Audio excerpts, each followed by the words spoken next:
বলিউডের big B অর্থাৎ অমিতাভ বচ্চন ধীরে ধীরে শরীরের ভারসাম্য হারাতে শুরু করেছে। বলিউডের কিংবদন্তি অভিনেতা অমিতাভ বচ্চন ৮২ বছর বয়সেও কাজের প্রতি কতটা নিবেদিত তা সবারই জানা। এই বয়সেও তিনি সমান তালে কাজ করে যাচ্ছেন, যা সত্যিই প্রশংসার দাবি রাখে। তবে সময়ের সাথে সাথে শরীর যে তার উপর প্রভাব ফেলছে সে কথা এবার অকপটে স্বীকার করেছেন বলিউডের এই মেগাস্টার। সম্প্রতি তিনি তার ব্লগে লিখেছেন, শরীর ধীরে ধীরে ভারসাম্য হারাতে শুরু করেছে।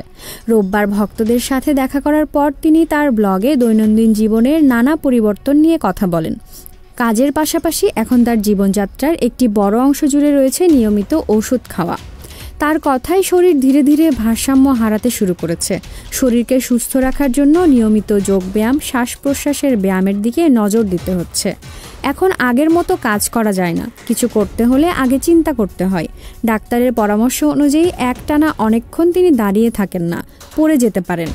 বাড়িতেও এসেছে পরিবর্তন। তিনি ঘরের মধ্যে হ্যান্ডেল বার ব্যবহার করেন। যেই কাজগুলো কিছুদিন আগেও তিনি খুব সহজে করতে পারতেন, এখন সেসবের জন্য এই হ্যান্ডেল বারের সাহায্য নিতে হয়।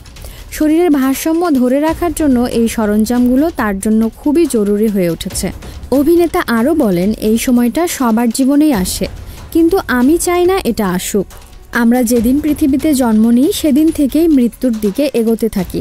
এটা স্বাভাবিক হলেও খুব দুঃখজনক। জীবনের গতিতে কখন যে বয়স ব্রেক কষিয়ে দিবে তা ভাবতেও পারবেন না। আসলেই বয়সের সাথে শরীরও একসময় হারিয়ে যায়। সে যত বড় মাপের মানুষই হোক না কেন, বার্ধক্য জীবনে আসবেই, এ থেকে কারো নিস্তার নেই। ভিউয়ার্স, অমিতাভ বচ্চনকে আপনার কেমন লাগে কমেন্ট সেকশনে অবশ্যই জানাবেন। বিনোদনের সকল নিউজ আপডেট পেতে আমাদের চ্যানেলটি সাবস্ক্রাইব করুন। ভিডিও ভালো লাগলে লাইক, কমেন্ট এবং শেয়ার করতে ভুলবেন না।